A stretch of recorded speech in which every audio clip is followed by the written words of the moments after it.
tanong nga tayo sa isa pang senador na dati ring PNP chief.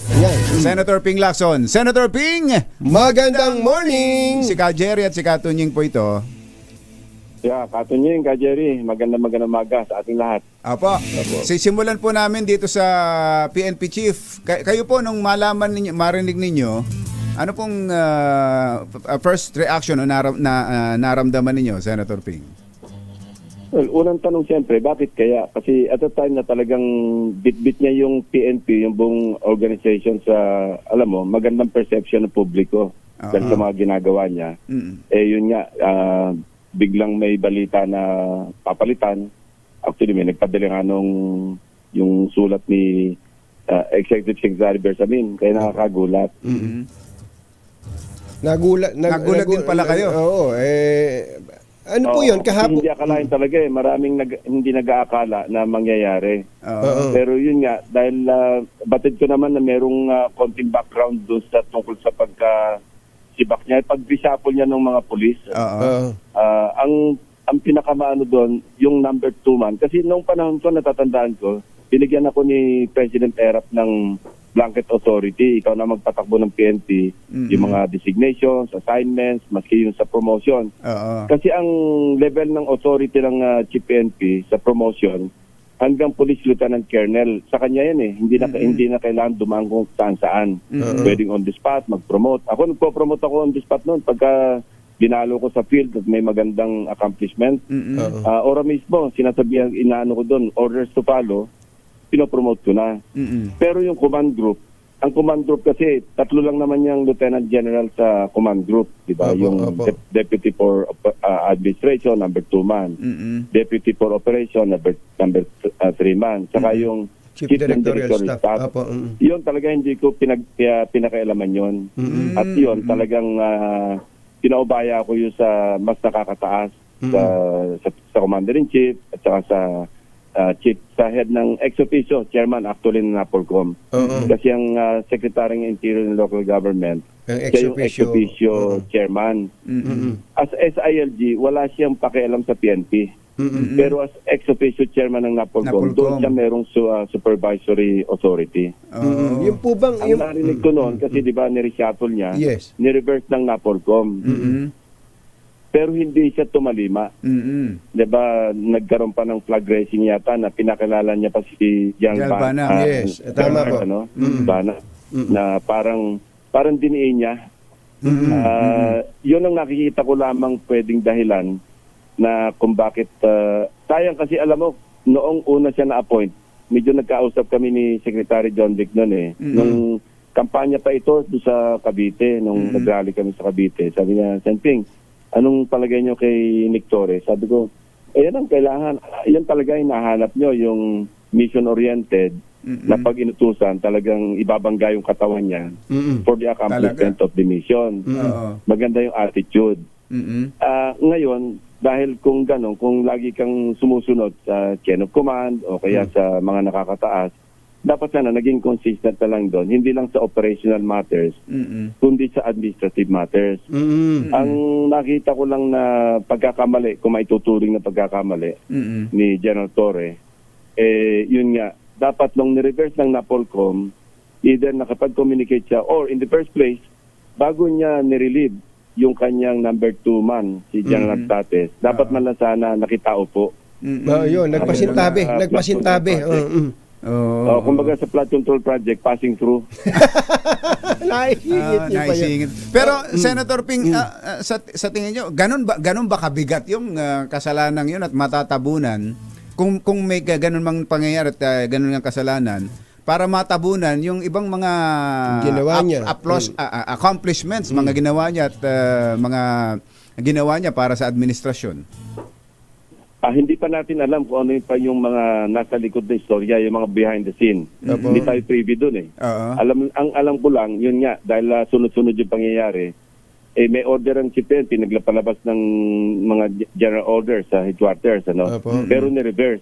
Mukhang walang communication. Sana kung nagkaroon sana man lang ng communication, direct communication between NAPOLCOM or even between the ex-officio chairman who is the SILG and General Torre, sana hindi umabot sa ganito. Kasi pwede namang ano tawag dito, i-rescind yung order eh. Yes. Halimbawa, Oo nga. reverse ng NAPOLCOM. Hindi naman pwedeng yung NAPOLCOM unilaterally, sila na mag-o-order eh. Mali rin yun eh. Dapat yun, inutusan ng PNP, i-rescind nyo yung order, magpalabas uli kayo ng panibagong order Oo. na inire-rescind nyo. Mali rin siguro yung part ng NAPOLCOM na unilaterally, ni-reverse nila. Saka ang Wala kasi NAPOLCOM, silang order din dun eh. ang NAPOLCOM po, hindi ba member din yan ang Chief PNP mismo? Oh, yung pa isa. Talagang member ang Chief PNP ng NAPOLCOM. So dapat na-resolve yan within the NAPOLCOM yung sa board. Meron sila namang commission nga yan eh. Opo, Dapat pero ito yung- napag-usapan. Tumawag ng emergency meeting. Yes. Tapos pinag-usapan. Ang ba nangyari rito? Oo Yung, nga, kung yun lang talaga ang dahilan, sabi nyo nga, kung yung mga behind the scene, di naman natin nalalaman pa yon. Pero kung ito lang yung what is publicly discussed na rason ng pagtanggal sa kanya, sapat ba yon kung kayo po yung commander-in-chief? Sapat ba yung kasalanan na yon ni General Torre para unceremoniously tanggalin siya? Sabi nyo nga, ang ganda ng dating sa tao ng mga ginagawa ni General Torre. Ang rating ng PNP ngayon, Taas ang ngayon. trust rating ng PNP ngayon ay napakataas. At hindi lang yon, ang pagka may bumabaril sa Pangulo, yung katawan Ipanghaharang niya sa bala. Ipanghaharang niya sa bala yung kanyang Katawan, ang ang kanyang katawan. Oo. Sapat ba yon? Sapat po ba yon, Senator? Kung nakapag-usap, kung nagkaroon ng komunikasyon at na-resolve internally, sana ganun ang nangyari. Kaya nga sabi ko, hindi natin alam ano pa ba yung mga underlying na mga circumstances, ano pa yung mga nangyari in between. Yun na hindi natin alam eh. Ang alam lang natin, ni-reverse ng NAPOLCOM, tinindigan ni General Torre, yung mga nangyari pa, mga behind the scenes na pangyayari, hindi na natin alam yun. Opo. Kaya mahirap mag-speculate. Pero kung ang usaping yung ni-reverse at hindi sinunod, medyo mabigat yun sa isang organization kasi mawawala yung cohesiveness eh. Kasi kailangan maganda yung relasyon ng NAPOLCOM sa Philippine National Police. Tama rin si General Torre, narinig ko yung pahayag niya eh. Ang requirement lang para sa, halimbawa, promotion, Civil Service Commission eh. Kasi ang mga police, kumuha ng civil service eligibility eh. Kami nga pagka yung ipopromote, kukuha ka ng clearance sa CSC eh. Actually, wala naman talaga yung NAPOLCOM. Parang added layer pagdating sa... Kasi policy making body ang NAPOLCOM eh. Yes. Oo nga. Pero alam mo, may mga resolutions, may mga memorandum. Ang nangyari sana, nagpalabas na lang ang memorandum ang NAPOLCOM addressed to the Chief PNP na i-rescind yung Yun na order. nga lang sana. For certain reasons, kung whatever reasons there are, Opo. na hindi yung ni-reverse antimano, nang nalagay naman on the spot si PNP Torre. Opo. Kasi kung ako rin si General Torre, parang nahamon yung aking leadership na ni-reverse ako na hindi ako yung nag-rescind ng order kasi yung order manggagaling yan sa sa director for personnel Directorate for personnel. Sila magpapalabas So ng sila order. din dapat. Saka yung pong Senator Ping, yung binanggit niya na siguro paniniwala niya ito na ang kanyang kapangyarihan tungkol dun sa reshuffle ay nag-emanate from the commander-in-chief. Para may ganong esensya siya na sinabi. Hindi ba mas madali na tinawagan ni ES si General Torre, "Oy, General Torre, tigilan mo yan, sumunod ka na lang sa NAPOLCOM." Para tapos na istorya kung yun lang talaga dahilan na. Yeah, sabi ko hindi natin alam pa kung ano yung mga pangyayari sa loob eh. Opo. Kung ano pa yung mga nangyaring communication nila, kung ano nangyari pag-uusap. Hindi na natin alam yon. Ang saklaw lang ng kaalaman natin kung ano yung nabasa natin kasi public knowledge naman yon na yun nga, ni-reverse. Nagulat din tayo, ni-reverse ng NAPOLCOM yung order. Pero nakikita ko rin yung wisdom sa pag-reverse kasi nga, command group yun eh. Siguro kung yung ibang official lang, yung mga regional directors, ni-reshuffle mo, siguro wala masyadong issue. Pero yung second in command, member ng command group, ako talaga pinaubaya ko yun sa Malacanang eh. Mhm. Talagang hindi ko yung pinakailaman. Meron nga akong maski ayokong i-appoint. Wala na, hindi ko na pinakailaman kasi prerogative naman ng Pangulo yon Opo. na sa akin at the very least, bago niya ni-reshuffle, sana nakitao po muna. Mhm. Opo, opo. Okay. Senator Ping, andyan na yan. Nangyari na. Meron ng pinapanumpang bagong PNP chief. Ano nga lang, ano ba, acting Acting OIC. Dahil mananatili hanggat hindi nagre-retire si General Torre, pareho pa lang pala sila ng retirement date. March 2027. Pareho sila. Oo. Mananatiling 3-star lang si General Nartates. Oh, ganon. Kasi ang PNP law, isa lang talaga yung 4-star eh. Mhm. Nangyari sa akin yan noon, nung na-appoint ako, yung chief PNP na dinatnan ko, ay mag-retire. Hindi ayaw nga umalis doon sa quarters eh. Naalala ko. Si upper class ko eh. May mga, sa akin, malita bagay lang yun. Importante sa akin yung trabaho ko sa PNP noon eh. Oo. Ano kung hindi ko makuha yung 4-star? Sabi ko nga, I think nagkausap kami ni General De Villa noon kasi dating chief PC, naging boss ko, naging chief of staff. Sabi ko, maski isang araw ako chief PNP, hindi na maalis yung picture ko dyan sa nakasalansan dyan eh. Oo. Nakapaskil na yan Kaya kahit hindi na. masyadong importante sa akin yung mga ganon. Alam mo, ego lang yun eh. Pag ginahidol mo yung ego, madidistract ka doon sa mission mo eh. Kailangan mission-oriented eh. Kaya hindi siya nagre-retire. So matagal akong 2-3 stars noon eh.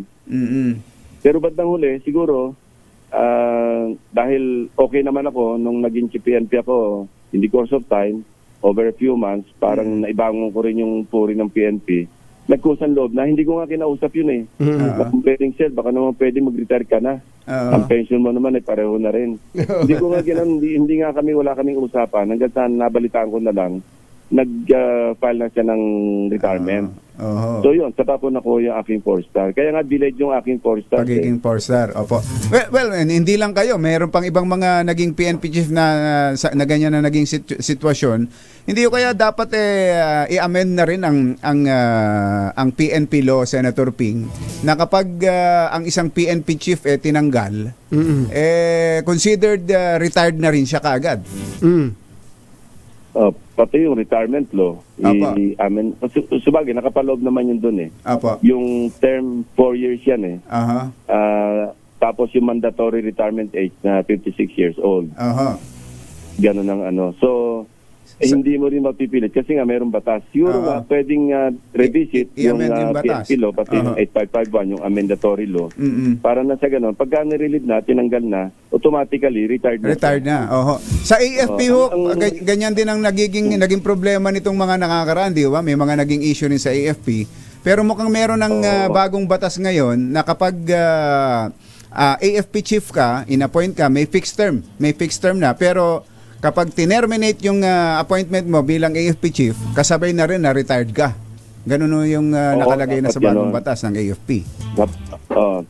Tama yun. Mabuti nga nabanggit yun. Mabuti nga pag-usapan namin ni Senator De La Rosa. Siya ang chairman ng public order eh. Opo. Baka pwedeng revisit namin yung 8551 o yung 6975. Basta ganun. Para hindi magkaroon ng ganyan sigalot. Pagka nirelieve, hindi ka na chief PNP, hindi ka na rin entitled do sa rango mo. Para na sa ganun, retire ka na dapat. Alam mo, medyo awkward yun eh. Kaya nga po eh. So, nakadetail sa office mo yung dating chief PNP na 4 stars, magsasaluduhan kayong dalawa. Mauutusan nyo ba yun? Hindi ba? Chief PNP pa rin, designation yun eh, appointment yun. Pero, may authority siya eh. Pero sa mga PMAyer, parang yung ang mas kinikilala nyo yung upper class eh. Kapag upper class nyo, di ba, pag nasa lubong nyo, kayo ang unang sumasaludo eh. Oo, ako nun, ang inabot ko nun, 4 years ahead of the PNP. Pagka command conference, share sila na sa akin. Pero pagka nagsasalubong kami sa hallway, share ako sa kanila. So ano pong nire-recommend nyo kay General Torre to step down, to retire na? Ganun? Ano yan, sarili niyang decision yan. Mahirap pangunahan na i-advise or whatever. Kasi sabi ko nga, hindi ko alam yung mas malalim na dahilan eh. Posibleng merong mas malalim na dahilan. Kasi Oo. sabi nyo nga, parang sa ginagawang maganda ni General Torre, para bang mahirap paniwalaan o mahirap tanggapin ng mga tao, mga Pilipino na sabihin natin. Kasi talaga namang maganda yung ginawa niya sa PNP. Yung kanyang 5 minutes na, Response. actually 3 minutes ka raw yun 3 minutes, aba. Presidente pa nga raw nagsabi sa kanya na gawin mo naman 5 minutes. Oo. Kaya naging 5 minute response yun. At maganda, kasi tinest namin nung dumalaw siya sa Senado, Oo. nakadao pang palad namin. Si first time ko nga siya nakita nun. Sabi ko, nasa ka pa nanik nung Chief PNP ako. Nasa NAR group daw siya. Under siya ni General Raynor Gonzales, mayor na ngayon. Saan nandun ka pala? Kasi hindi kami magkakilala. Wala kaming direct na pag-uugnayan. Oho. Pero ang alam ko lang, kasi yung dating boss niya naging boss niya sa IDG, si Del Managuelod, medyo tinanong ko nung mutang na yung pangalan niya. Sabi niya, mahusay na official yan, sir. Ano yan? Oo. Decidido yan, saka firm talaga yan. Sabi ko, tama pala yung pagka-apili sa kanya. Saka Doon na nanggagaling yung aking knowledge about him.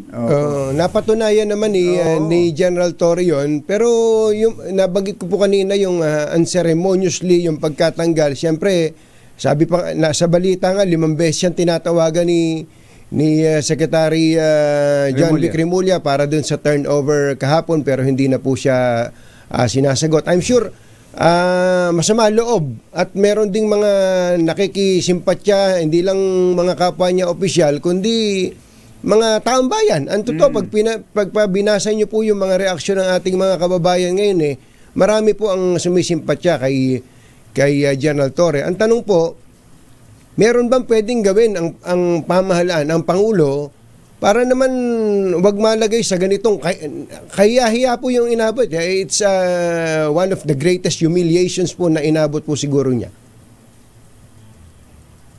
As I said, hindi natin alam kung ano pa yung mas malalim na dahilan eh.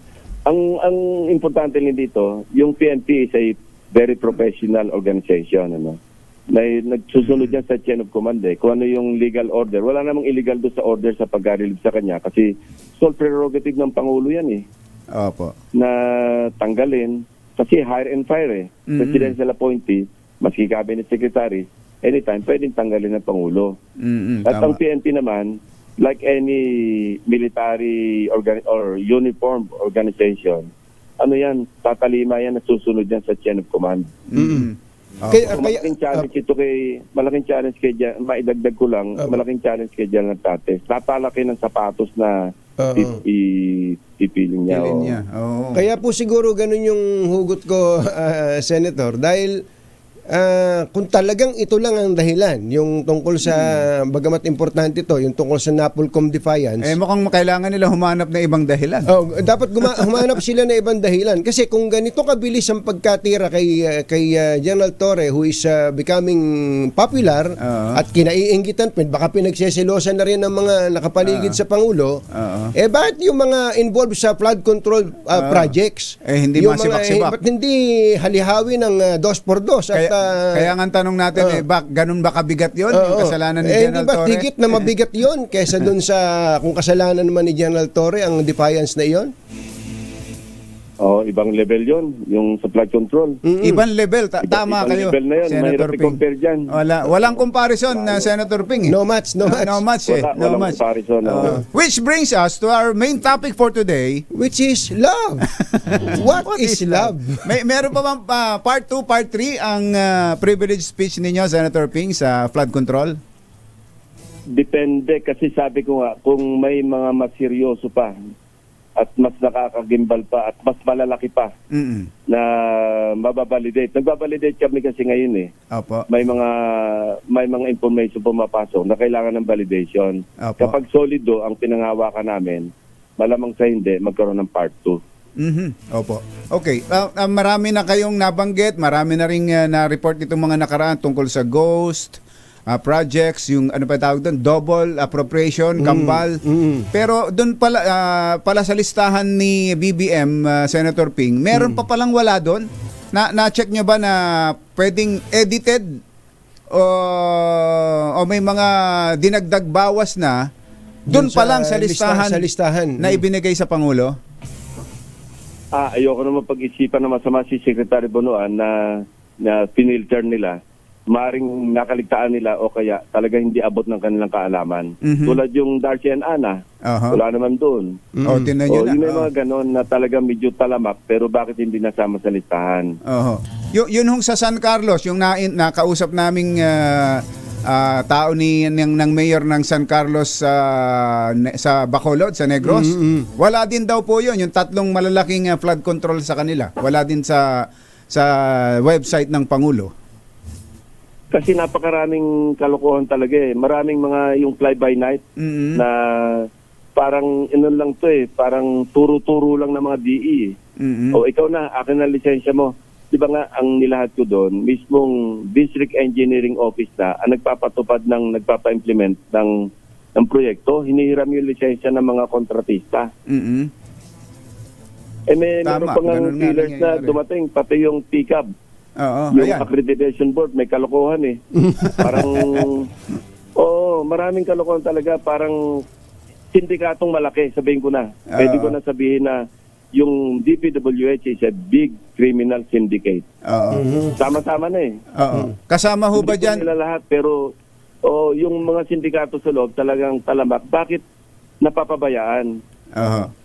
Ano pong papel na sa sindikato ng mga proponent, yung mga nagpopondo ng mga projects na yan, mga senador at ilang kasamahan ninyo dyan sa Senado? Congressman. Mga congressman Baka at, malimutan natin. Sila yung tumatawing parang financier ng sindikato. Kasi sila nagpo-provide ng pondo eh. Sila nag-i-insert. Sila yung... Kasi kung wala namang insertion na nangyayari, at saka ang malalakas ang loob kasi nga hindi naman matuturo pabalik sa kanila dahil yun nga pagdating sa budget deliberation, sa second reading pa lang sa amin sa Senado, approval ng second reading pa lang, bulungan na eh. Parang magsabit na lang kayo mga written amendments ninyo. So walang hindi record? na sa lahat. Aha. Walang record eh. Sa House ganun din. Small committee. Kanya-kanyang lapitan doon sa small committee yung mga congressmen, bigay mo naman to sa akin, sa ganito, sa ganun. Ang masama, okay lang yun, kasi kung ang tinitingnan, yung pangangailangan ng kanilang distrito o constituents. Ang nangyari, kalaunan, iba na yung motibo eh. Lagyan mo ng 2 billion yung district ko, kasi iniisip na pagkakakitaan eh. Hindi nga, Yun na nga, di ba hindi na talaga doon sa kailangang project. Congressman Libiste, o, di ba sabi ni Congressman Libiste, yung nakalang pondo para sa 2025 at yung ilalampang pondo sa 2026, binabayaran na siya eh. At sinasabi raw sa kanya, dating kalakaran eh. Talaga, ano. Pero saka willing pong magbayad ng doble. Nagbayad na daw sa nakaraan. Tapos yung project na to para lang daw wag Double payment? Wag niyang abalahin tong project na ongoing na nai-award na. Willing daw pong magbigay ng second payment kahit nabayaran na yung nauna. Hindi lang yon, saka tinaas yung ante eh. Kasi di ba yung passing through sinabi ko, 5 to 6% lang yan eh.